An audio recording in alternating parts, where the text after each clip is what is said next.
So, good morning. And so I will give you a lecture on hair biology. First of all, I will describe the unique behavior of human hair follicle.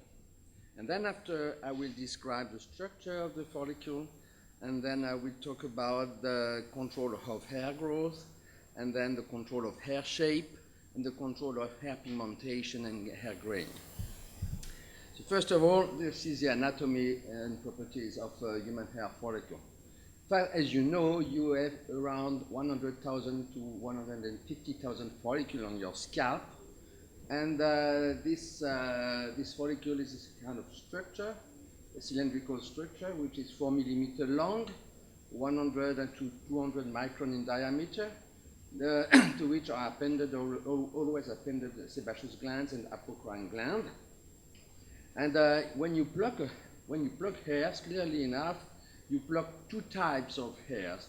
One with a kind of a club, and one with a pyramid at the extremity. And in fact, if you count them, the club shape hair is 15% of the hair you can pluck, roughly, and these ones are 85%. In fact, they do represent two stages in the hair cycle. And so clearly, this one are called the telogen the telogen fibers, and this one are the anagen fibers. Oops, so.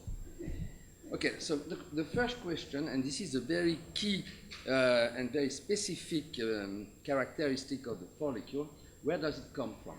In fact, it comes from an interaction, ectodermal and mesenchymal interaction, which starts around the third month of pregnancy, and very rapidly, placoids are developing, and from this placoid you have a hair plug. This is the invagination of the ectodermis into the mesodermis, and surrounding what will become the dermal papilla.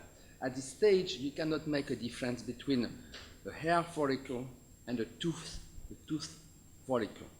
Clearly enough, you don't have teeth on your scalp and you don't have hairs in your mouth. So from this point, there is a gene which is, where is it mentioned?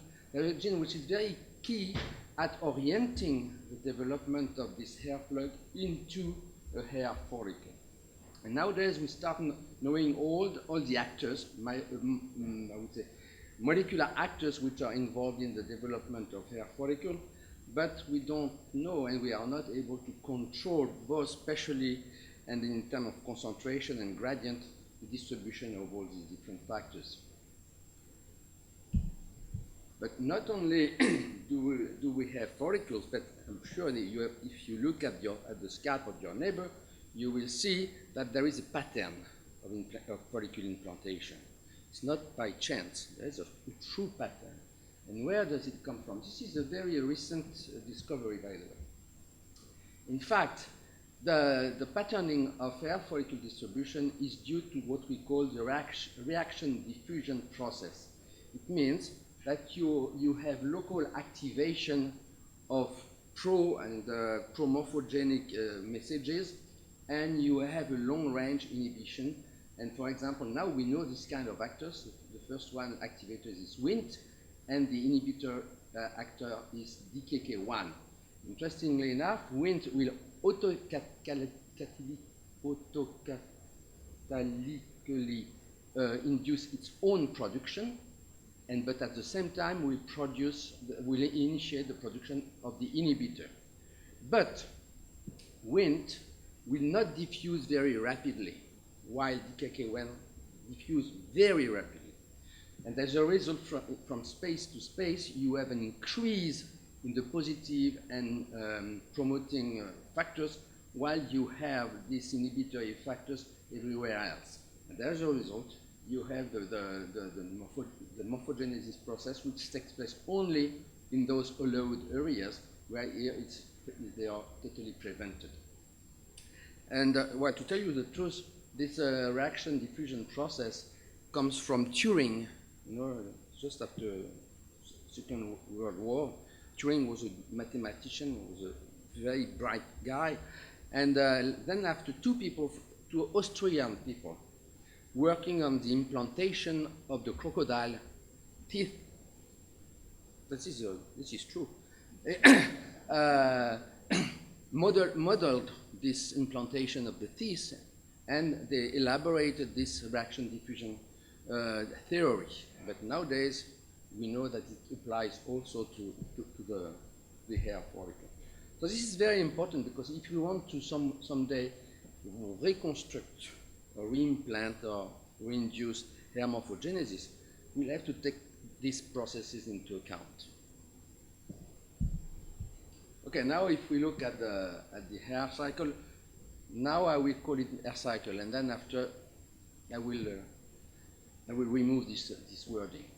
But if you read the books, this is what you can see, and the follicle is the hair cycle is described as something which is very irregular, with 3-year production and of the fiber during the anagen phase. Then after 3 years, the production is stopped, and the follicle enters a degradation phase, which is a very rapid degradation phase, which takes only 3 weeks. This is a catagen. And then the follicle enters a resting phase, which lasts for 3 months. This is in the book, which is called telogen, and which is unique, absolutely unique to the follicle. It then starts again a neomorphogenetic process. In other words, the follicle is entirely rebuilt with all the different compartments from stem cells to reinitiate a new cycle. Again, we start knowing most of the factors which control these different phases of the hair cycle. But again, it's very difficult if we want to control by ourselves the expression of all these factors. This is very difficult. There is only one I'd like to stress out. This is FGF5, because you know FGF5, all of you. At least you know the effect of a mutation on FGF5. FGF5 is expressed very shortly at the end of the anagen phase, and FGF5 will trigger the onset of catagen phase. And when it is mutated, you have what we call the Angora phenotype. So you know the Angora cat or the Angora rabbit, etc. This is just a mutation of FGF5, because the negative signal, the signal which would trigger the transition from anagen to catagen, doesn't work. So the hair keeps growing, and that's the reason why you have the Angora phenotype. Okay, now let's move to the truth. Not from the book. We move from the book to the reality. Okay. In fact, at L'Oréal, we performed an experiment you do only once in your life, because it lasted 14 years. Okay. But by using the phototrichogram technique, in fact, we followed 9,000 hair cycles, and we followed 930 individual hair follicles monthly for 14 years. So, in fact, the phototrichogram technique is very, very easy. First, you shave 1 square centimeter of your scalp and you take a picture. Okay? 48 hours later, you take a picture of the same place. Now, if you look at, let's say, okay, if you look at these 2 follicles, for example, after 48 hours, one has produced a fiber, so clearly it was in anagen phase. This one did not produce a fiber, so clearly enough it was in telogen phase. So, and there are probably other examples here. If you look at these 4 follicles, the 2 on the left are, at least this one is in telogen, and this one is clearly in anagen. Okay? So we have been able to follow each individual follicles for 14 years by taking a picture every month.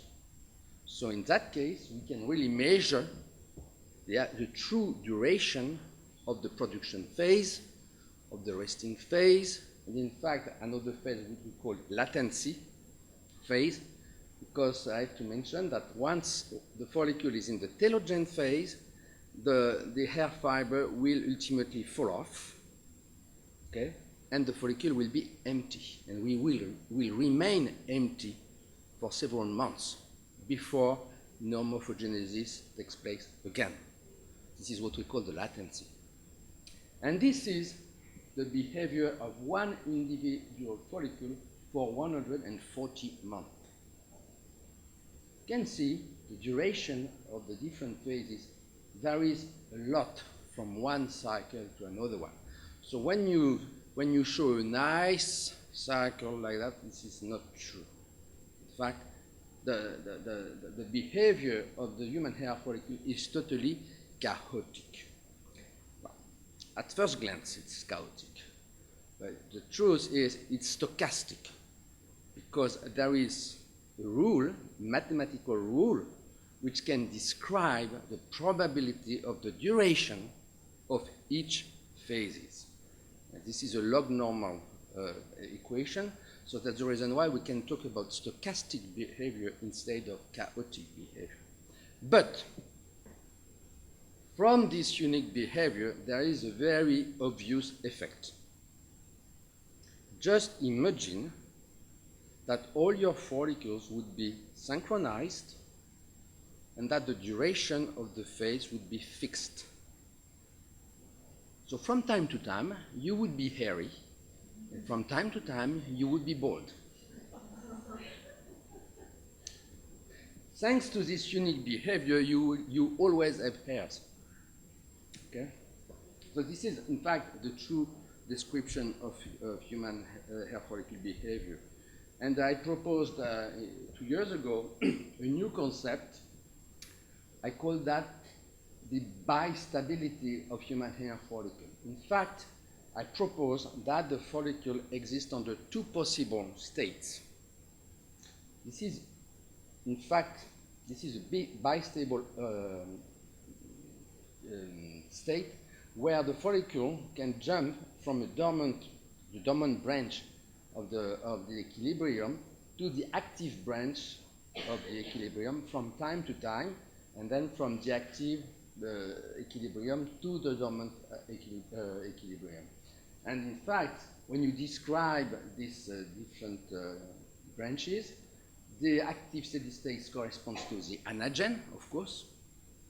The jump from the active to the dormant steady state corresponds to the catagen, of course. When you are in the dormant steady state, this is clearly the telogen, plus this new phase, which is called kenogen, which in fact this is a latency period. This is the same. And then from you jump from the dormant steady state to the active steady state, this is a new term that I have introduced 2 years ago, which is called neogen, which describes the neogenesis process which takes place. Okay? So this is very interesting because nowadays you can talk about the hair follicle as I said, a bistable organ.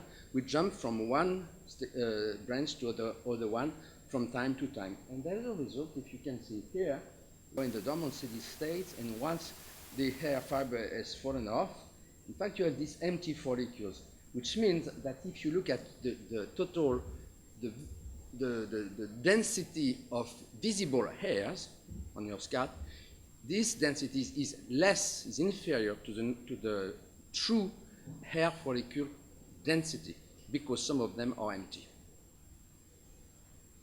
And in fact, this empty follicle represents a reservoir for hair density, for visible hair density.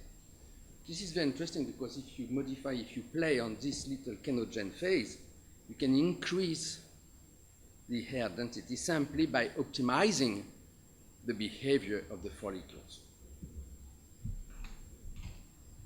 Now, so this is new, but this is very important. This is a new way and more realistic way to look at the hair follicle behavior. So forget the cycle and remember the bistability concept. Now, I will describe very rapidly the the organization of the hair follicle. As you know, the hair follicle has a concentrical organization with, from the outside, the connective tissue sheath, which prolongs into the dermal papilla, and inside you have the outer root sheath here. Inside you have the inner root sheath, and in the middle you have the hair shaft. And at higher magnification, you can again see the connective tissue sheath, the outer root sheath, the inner root sheath, which is made of 3 layers, and the hair shaft, and here around the dermal papilla, you can see the melanocytes, which are responsible for the hair pigmentation. Okay, what I'd like to stress out now is that all these different compartments are endowed with very specific differentiation programs. Okay, these compartments are totally different from each other. This is the connective tissue sheath and the fibronectin. And generally, if you look at the book, in the books, the connective tissue sheath is very rarely mentioned. And if you look at the size, it does exist, really. So I don't know why it's not in the book, but it does exist. Okay, and this is very thick, and you can see here with fibronectin. Fibronectin decorates very nicely this connective tissue sheath as well as the dermal papilla. Now, if you look at the basement membrane, it's decorated by collagen type 4 and laminin 1, which is very classical here. You can see at the interface between the connective tissue sheath and the outer root sheath. But you can see also small structures like that, or like that, and like that. In fact, these are the microvessels, which are really surrounding almost half of the lower part of the follicle. This is very important. Again, because if you look at the books, very often you see some like a vessel in the dermal papilla, and that's it. And this is totally wrong. Okay, there is a vascular plexus all around the follicle, the lower half of the follicle, which makes sense if you want to use some for oral cosmetics, for example. Because of this vasculature, it makes sense to use oral cosmetics and ingredients and food ingredients for hair growth.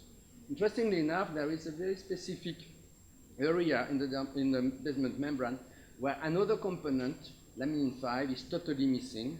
And in fact, the absence of this laminin 5 expression in this area corresponds to the fact that the cells here are highly proliferating. Now, if we look at the dermal papilla, which is in continuation with the connective tissue sheath, in fact, it is a very specific program. Because if you look at this, for example, chondroitin sulfate, this is a chondroitin 6 sulfate, which is highly expressed in the dermal papilla and very poorly expressed in the connective tissue sheath. If you look, on the other hand, if you look at the chondroitin 4 sulfate is very strongly expressed in the connective tissue sheath and poorly expressed in the dermal papilla. So even though they are in continuation, their biochemistry is different. Now, if you look at the expression of BCL2, which is an anti-apoptotic, it's a mitochondrial protein, an anti-apoptotic protein, it is very specifically expressed in the dermal papilla, which makes sense. And that, by the way, PGHS1, which is cyclooxygenase 1, constitutive cyclooxygenase, is also expressed in the dermal papilla and specifically expressed.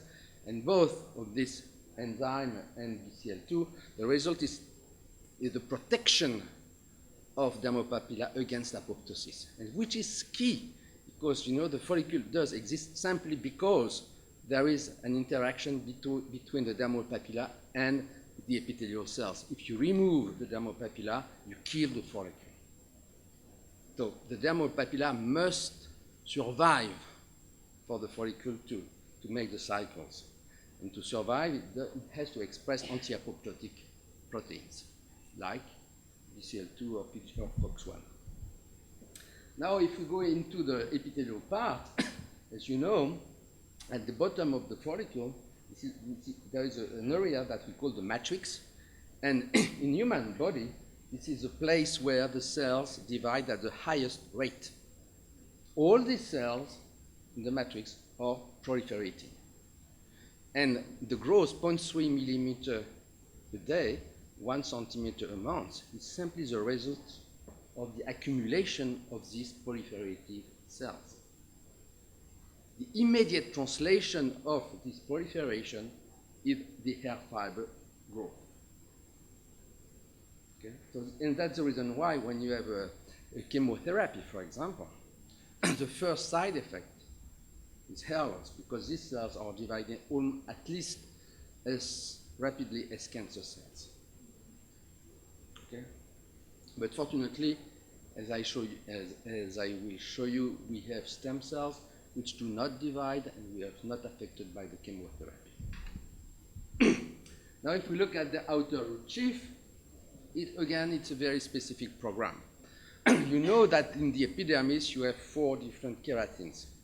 You have the couple K5, K14 in the basal layer, and K1, K10 in the suprabasal layer.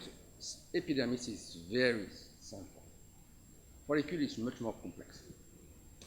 Even though the outer root sheath is in continuity with the epidermis, it does not express K1, K10. It expresses only K5, K14, and throughout the entire thickness of the outer root sheath. But on the other hand, the outer root sheath will express some embryonic keratins like K18 and sister K8. These are embryonic keratins which are expressed in the outer root sheath. And they would also express K17, K19, and K20. K20, they are very specific because, in fact, this keratin will decorate what we call the Merkel cells, which is a small population in the outer root sheath of human hair follicle. You have 20 or 30 of these cells per follicle. And this is the way the follicle interacts with the nervous system. Okay. You can easily identify them by K20 expression. Now, if you go a little bit deeper, you have the inner root sheath. And the inner root sheath is a compartment with 3 concentrical layers. From the outside, you have the ende layer, and then you have the Huxley layer, and you have a cuticle. And interestingly enough, this differentiation program is controlled by a specific transcription factor, which is GATA3. GATA3 is highly specifically expressed in the inner root sheath, nowhere else in the follicle. Okay? So that means this is a real, if I dare to say, a very individualistic differentiation program. You know, inner root sheath is very special. Now, if we move deeper in the follicle, so you reach the fiber, and we have demonstrated that the fiber is really the result of a progressive keratinization process. It does not appear abruptly. You know, there is a progressive onset of keratins and organization that I will describe. And it takes almost 1 millimeter to get into a fully mature hair fiber. Okay? So we start from an amorphous material, soft material, then you have first the formation of filaments that orient progressively along the long axis of the fiber. Then you have lateral condensation into a network, and finally, very finally, after almost 1 millimeter, you end up with the final actual rearrangement of these keratin fibers. And this has been described. In fact, we used a huge synchrotron near Grenoble. This is huge equipment, maybe 2 kilometers long. Okay? So we put a little fiber in a little follicle in it, and by X-ray diffraction, we've been able to show this progressive hardening of the fiber. But not only do we have a progressive hardening of the fiber, but there is a very rigorous orchestration of keratin's sequential expression. In fact, you have 13 different keratins in the fiber, and as you can see here, some of the keratins start being synthesized very early in the differentiation process of the hair fiber, but some others do appear very late in this differentiation program. So again, this totally controlled both in space and time, okay? And they're very rigorously controlled. And for example, you can see here that for this type of keratin, the new nomenclature would say K32, and the other one is K82. These are specific for the cuticle of the hair fiber.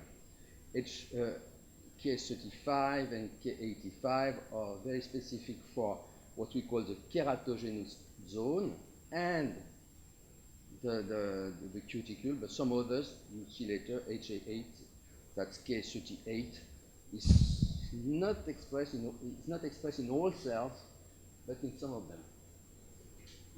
So this is relatively complicated. But on top of this, and this is a real new field, besides the keratin, you have what we call the keratin-associated proteins. And here we are no longer dealing with 13 genes. We are dealing with more than 100 genes, with 3 big families encoding for high glycine tyrosine keratin-associated proteins, then high sulfur keratin-associated protein, and ultra-high sulfur keratin-associated protein. So you have 3 main families that maybe you have heard of them, but these caps will not appear, all of them, at the same time again. It is totally controlled both in space and time, and they start with the AGT, okay, the high glycine tyrosine, and then after you have the high sulfur, and then after you have the ultra-high sulfur. So this organization of fiber is very, very, very complicated. And more recently, we have discovered that there is an enzyme which is specifically expressed in the hair fiber, which is called transglutaminase 3. And transglutaminase 3 will catalyze the formation of isopeptide bonds between keratins and caps, and on the one hand, and caps on the other hand, which means that contrary to what you read in the books, not only do you have disulfide bonds, but you start with isopeptide bonds. So you have a first network, which is stabilized by isopeptide bonds, which correspond to the appearance of HGT caps. And on top of this, on this network, you will have additional keratin and caps which will be stabilized by disulfide bonds. So in fact, you have 2 types of bonds in the fiber. And just don't remember, you are not supposed to catch all that, okay? But this is just to show you the complexity of the genes which are expressed in the different compartments of the fiber. The huge number of caps in the cortex, then huge number of keratins, and you have the transglutaminase. So don't try to memorize that, but just to show you that this is very complex, and depending on the subcompartment of the fiber, you don't have exactly the same cap and the same keratin repertoires. And finally, it ends up with this very organized and keratinized structure, with initially the 2 keratin filaments, which we organize into intermediate or microfibrils, which will be linked and embedded in a matrix of caps to make the microfibrils. And the microfibrils, we'll see an example of all the microfibrils. And here you can see the microfibrils are surrounded by the matrix of caps. So this is a very, very well-organized structure which makes these fibers so resistant to the aggression. So this is one of the take-home messages dealing with the air shaft.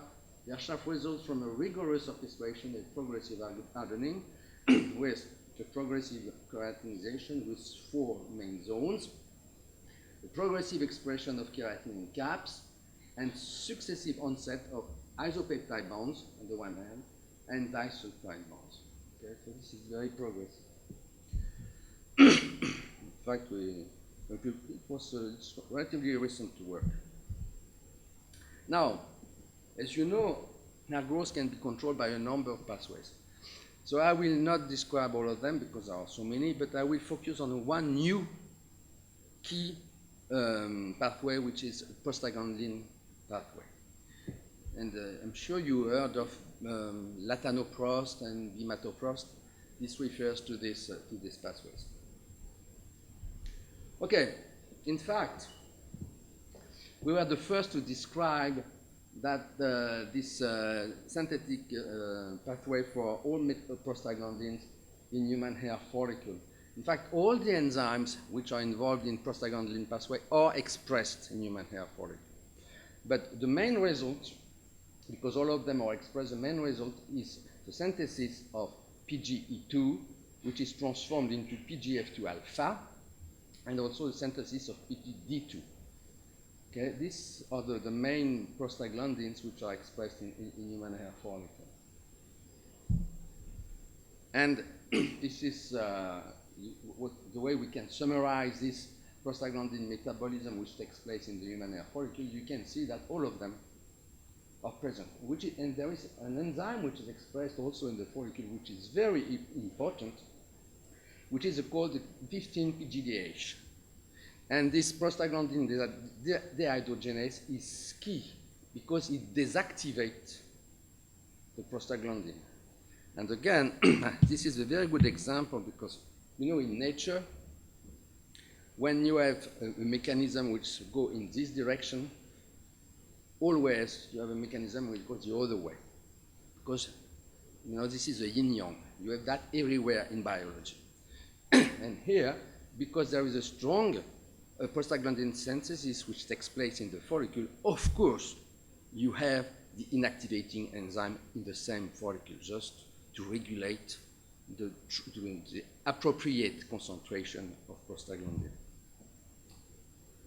So the prostaglandin are all synthesized in the follicle, but all prostaglandin receptors are also expressed in human hair follicle. And for example, if you look, almost all of them, but if you look at the four receptors for prostaglandin E2, for example, EP1, EP2, EP3, EP4, you can see that EP1, EP2, EP3 is expressed in the dermal papilla. If you look at the PGF2 alpha receptor, which is called FP, FP is expressed also in the dermal papilla. Among the two PGD2 receptors, only one is expressed in the follicle, which is DP2 in the dermal papilla again. So, nevertheless, the way you can summarize the prostaglandin network in human hair follicle is this way, where you have the synthesis of all these prostaglandins and the synthesis of all these receptors. Interestingly enough, when you stimulate when you treat human hair follicle in vitro in the presence of an analog of PGF2 alpha, in fact, you promote hair growth and you stimulate hair growth, which means that PGF2, PGE2, and PGF2 alpha will favor hair growth. On the other hand, PGD2 will inhibit hair growth. This has been recently shown by the group of George Kotsarelis in Pennsylvania University. And the result is that the growth of hair follicle is controlled by a balance between PGD2 on the one hand and PGE2, PGF2 alpha on the other hand. Again, you are in the yin-yang process, and the equilibrium between PGD2 and PGF2 alpha will regulate and control hair growth. Okay? So I feel this is a very good example of the way the follicle growth is controlled by antagonistic processes. Okay. Now, I said previously that the transition from the dormant steady state to the active steady state was occurring during the neogen phase. And I said that the neogen phase was a neomorphogenetic process and which involved stem cell recruitment and activation. The question was, where are the stem cells located? In fact, and this is funny, look at this paper. I published it in 1988, quite a long time ago. Okay? But at that time, we discovered that both the upper and lower outer root leaf contain cells able to regenerate a fully differentiated epidermis. Epidermis. In other words, and remember I told you that the outer root sheath program is different from the epidermal program. In other words, it means that the cells were able to trans-differentiate and change their differentiation program from the outer root sheath to the epidermal program. At that time, the notion of stem cell did not exist. And I remember I forgot to write in the conclusion of this paper that we were dealing with stem cells. But still, going back, when you look back at your work, you say, well, in fact, just demonstrated that there were 2 stem cell reservoirs in human hair follicle. Turns out that a few years later, we indeed identified, by using an antibody against K19, keratin19, we've been able to identify 2 reservoirs, stem cell reservoirs in human hair follicle. Here you have an anagen follicle and another one here.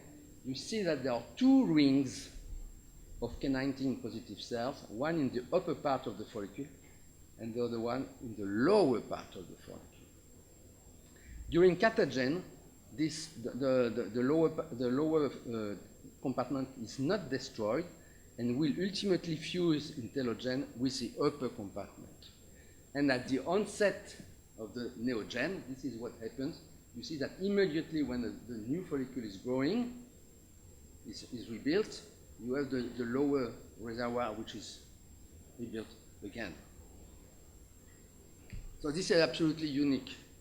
It turns out that for a very long time we had a strong fight with all these people working on murine hair follicle. Because in the mouse hair follicle there is what we call the bulge. And the bulge is just located in the upper part of the follicle. And everybody believes there is only one reservoir of stem cells in the mouse hair follicle. I can tell you today this is not true. There is also a lower reservoir in the mouse hair follicle. But it took 12 years for the people to admit there was a second reservoir in the murine hair follicle. Sometimes it's very difficult to be the first to describe something. But now, not only do we have 2 reservoirs, but they are different. They do not express the same markers. Okay? Some markers are specific. Some of them are shared, of course, but some markers are specific for the upper reservoir, and some markers are specific for the lower reservoir. And interestingly enough, if you look at CD200 versus CD34 expression, in the mouse hair follicle, for example, they do co-localize. But in human hair follicle, CD200 is expressed here in the upper reservoir, while CD34 is expressed in the lower reservoir. So there is a clear difference between the mouse and human hair follicle in this respect. So this is, in fact, this is what we published, and more recently, this year, there is a paper which confirms exactly what we said, stating that there are 2 stem cell compartments in human hair follicle, and they are not different. They are not identical. They are different. For example, this is another example. If you look at K15, keratin 15 expression, which is supposed to be a landmark for hair follicle stem cells, well, you see that it is expressed in the upper part, but it's not present in the lower part. On the other hand, as I just mentioned, CD34 is expressed in the lower part, but not in the upper part. And the separation is very, very, very strict. Okay? So clearly there are 2 reservoirs. But more importantly, and this is something that we discovered, we published last year, we discovered that the lower reservoir of the follicle is basing in an hypoxic environment, which makes sense because you know that hypoxia is a landmark for the stem cell niches in human body. For example, if you take the bone marrow is totally hypoxic, and stem cell has to reside in such hypoxic environment to keep its metabolism, their metabolism very, very low with no production of ROS, reactive oxygen species, which is key for the maintenance of full functionality of stem cells. So this was a breakthrough when we discovered this, that the lower part of the follicle was basing in an hypoxic environment. And in fact, this is the way we describe now the behavior of these stem cells. We have two compartments which are different. The lower one basing in a hypoxic environment. During the catagen, these two reservoirs will ultimately fuse during telogen. While they will be in telogen, they will interact with the dermal papilla in what we call the signaling center. And from this crosstalk between these fused reservoirs and the dermal papilla will result the onset of the next neogen, with separation of the two reservoirs. Interestingly enough, during androgenetic alopecia, the CD34 expression decreases and almost disappears. In other words, during androgenetic alopecia, the lower stem cell reservoir is strongly affected. It is losing some functionality. It does not disappear, but it is not fully functional. In other words, during the fusion process, when you take the lower and upper reservoir, the dialogue between the two will not be optimal, and it will take a long time for the follicle to get out of the kenogen phase and to reinitiate a neogen phase.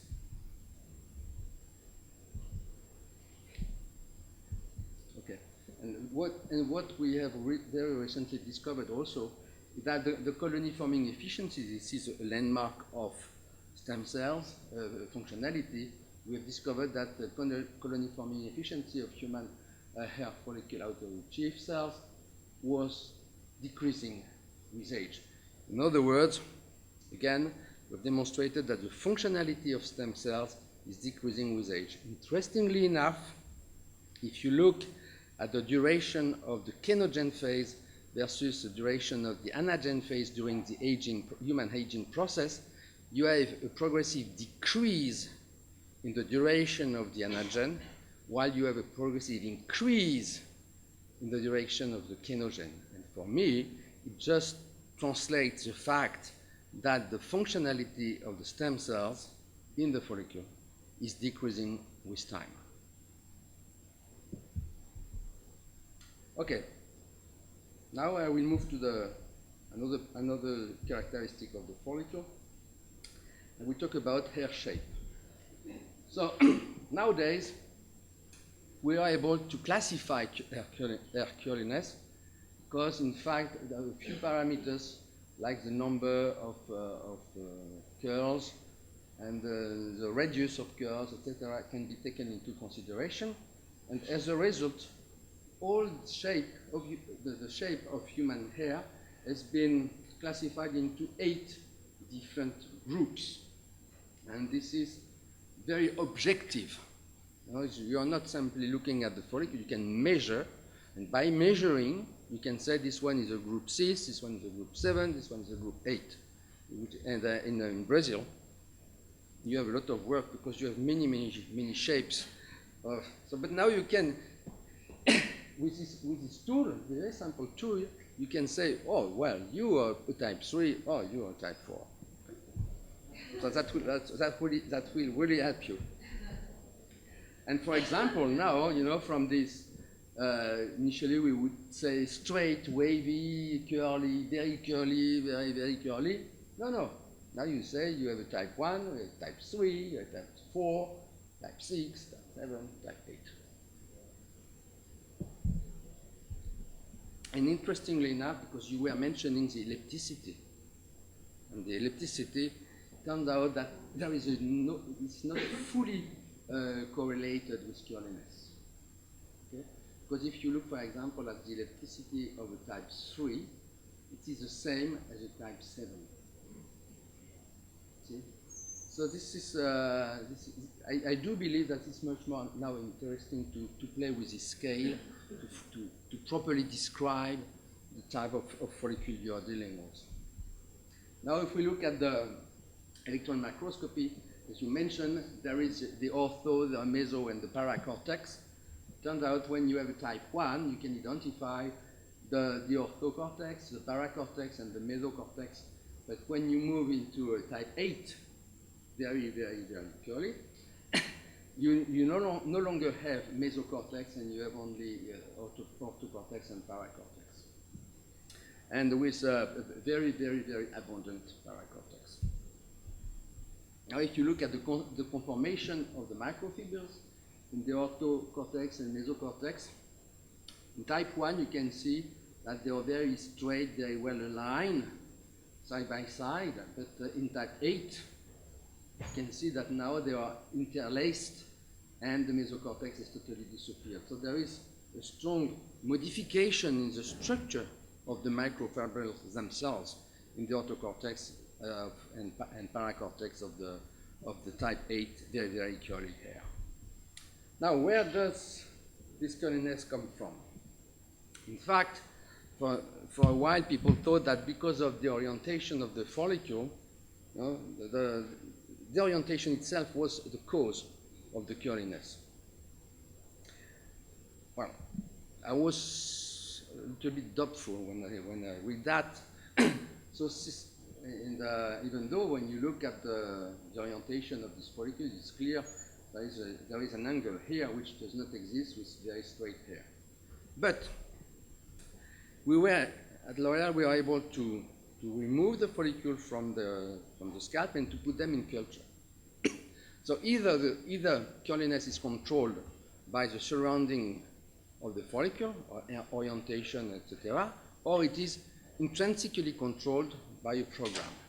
So when you remove the environment, two possibilities: either it goes straight, or it keeps growing curly. It turns out that when you take a curly follicle, when you put it in vitro, it keeps making a curly fiber. When you take a straight hair, it keeps making a straight fiber. Okay? So clearly enough, it is intrinsically controlled by a very specific differentiation program. It turns out, we demonstrated that in curly hair, in fact, the follicle has lost its actual symmetry. In fact, at that time I say asymmetry. This is not totally true. In fact, we move from actual to a plane symmetry. But clearly, if you look at the proliferation rate, for example, in the matrix, the cells in the convex side proliferate much longer than in the concave side.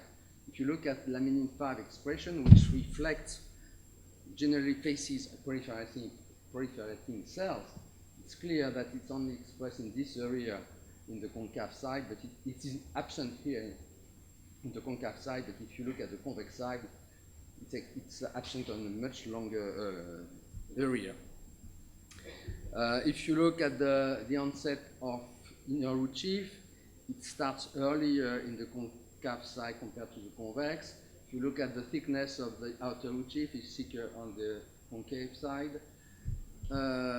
And interestingly enough, if you look at the expression of a keratin, the K38 keratin I mentioned before, in curly hair, it is expressed only on one side of the fiber. It is expressed only on the concave side of the fiber, not expressed on the convex side. Interestingly enough, if you look at the merinos hair, this is exactly the same situation. The equivalent of K38 is expressed only on the concave side of the merinos fiber. So this is a real landmark of curliness. More recently, there is a group who described the overexpression of IGF-EP5. This is a binding protein for IGF-1, which is overexpressed on the convex side of the follicle in the outer root sheath, and while it is overexpressed, loricrin is downregulated in this curly hair. And interestingly enough, if you take a follicle, put it in vitro, and you add in the medium IGF-BP5, you will trigger the curliness of the follicle. So this is very nice because IGF-5 is one of the key messages which will control curliness. Interestingly enough, loricrin is expressed in the inner root sheath, mainly at the origin, and it means that the inner root sheath has a key role in the control of hair shape. And we have shown that there is also mechanical constraints, but only on one side of the follicle, specifically in this area where the fiber is being somehow matured. So because there is a pressure that will give you the ellipticity of the fiber. So between curly and straight hair, there is modification in the expression of, and let's say not only expression, but the distribution of the orthocortex versus the paracortex. And what I can say is that the curly hair now is characterized by an asymmetry of a Hilbert proliferation differentiation equilibrium, an asymmetric expression of IGF-BP5, asymmetric expression of Ki38, asymmetric downregulation of loricrin, a drastic change in the process of keratinization and final organization of proteins, and the disappearance of mesocortex. And I do believe now that we should consider the curly hair as a pre-constraint structure. So, in other words, because of this disequilibrium in the differentiation program, you have internal forces in the fiber. But as long as you have the pressure of the dermis on the follicle, these forces will not be expressed. But as soon as the fiber reaches the surface of the scalp, you don't have this dermal pressure. So at this very time, the curliness is expressed. So you have to consider the fiber as a pre-constraint structure. And now I will finish up with hair pigmentation process. And as you know, and I already mentioned, at the bottom of the follicle, on top of the dermal papilla, you have this active melanocyte, constitutively active melanocyte, which was responsible for the pigmentation of hair.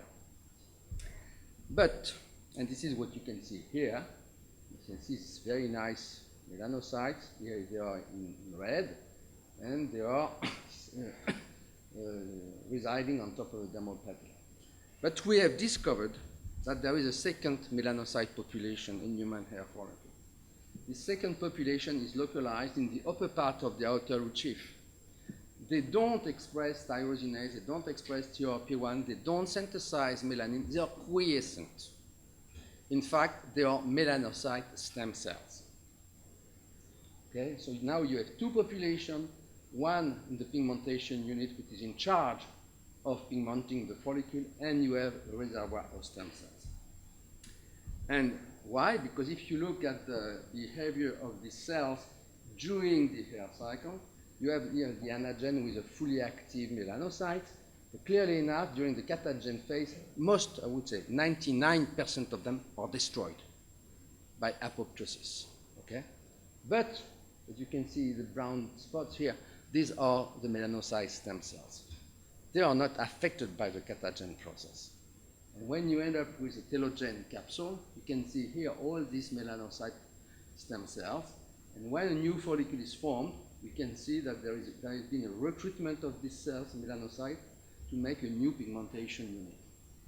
And in fact, this is on confocal microscopy.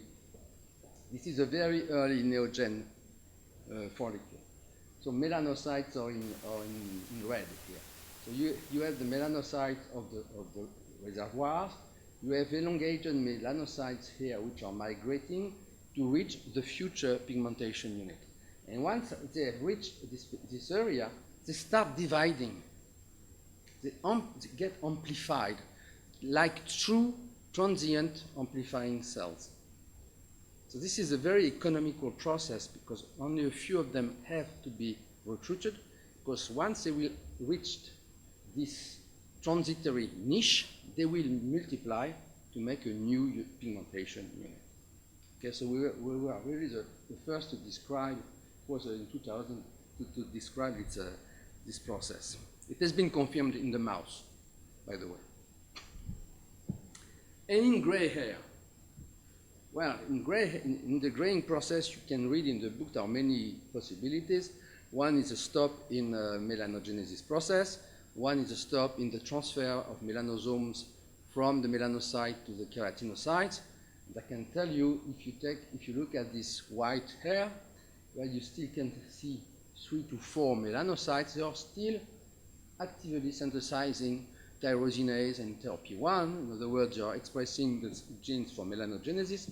They do synthesize melanin, and you can see the melanin transfer because you can follow the production of this melanocyte.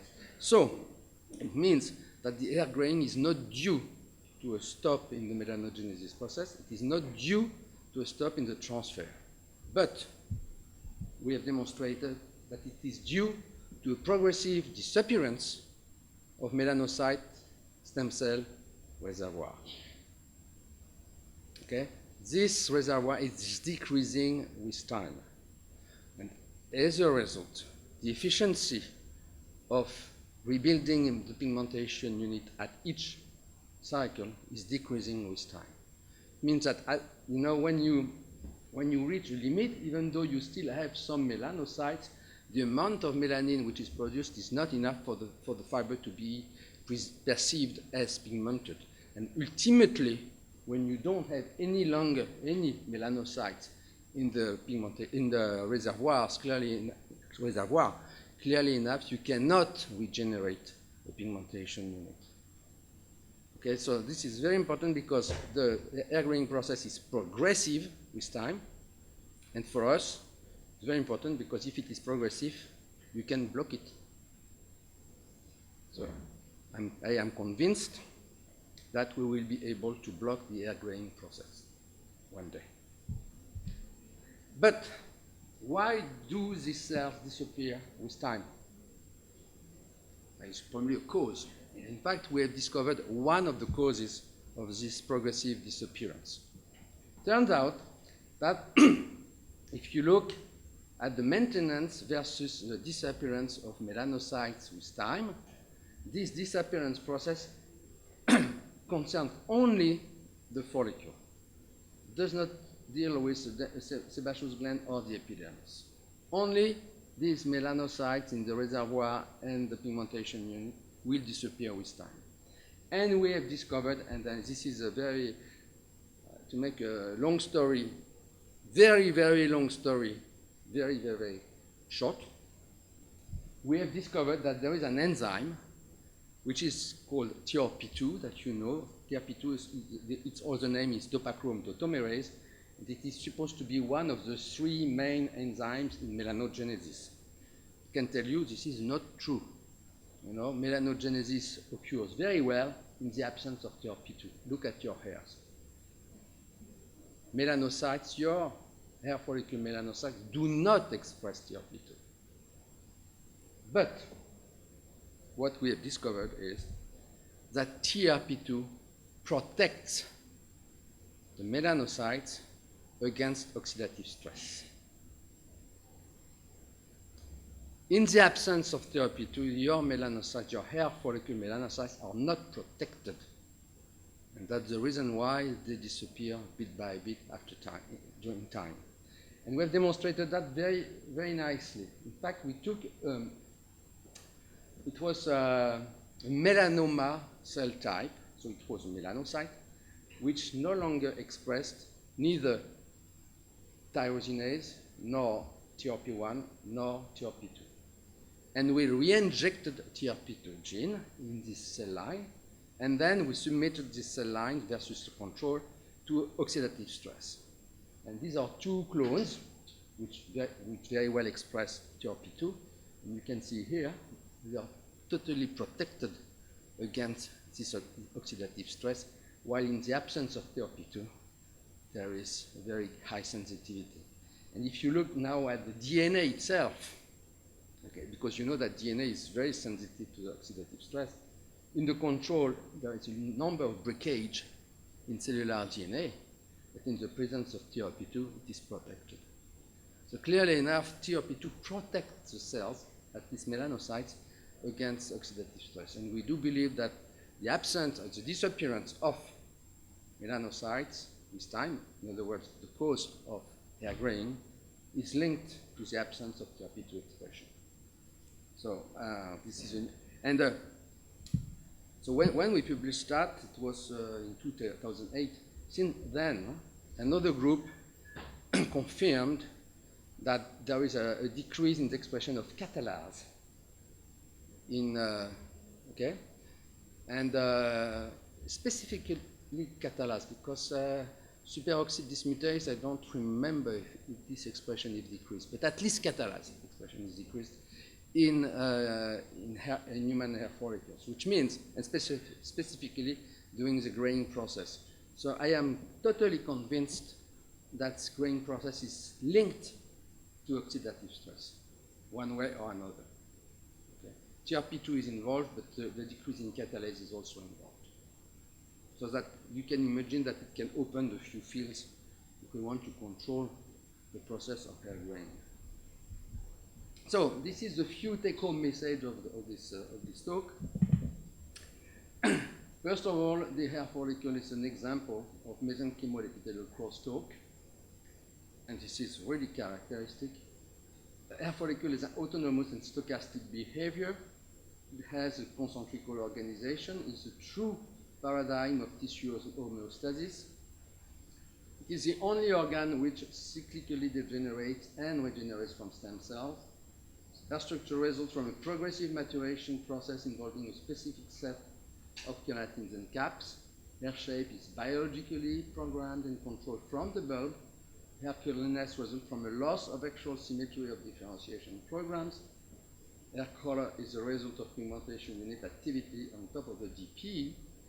And hair graying is due to a progressive decline in melanocyte progenitor population, likely due to an exacerbated sensitivity to oxidative stress. And these are the people who work with me on all these different results, because everything I presented today has been published, and I thank you for your attention.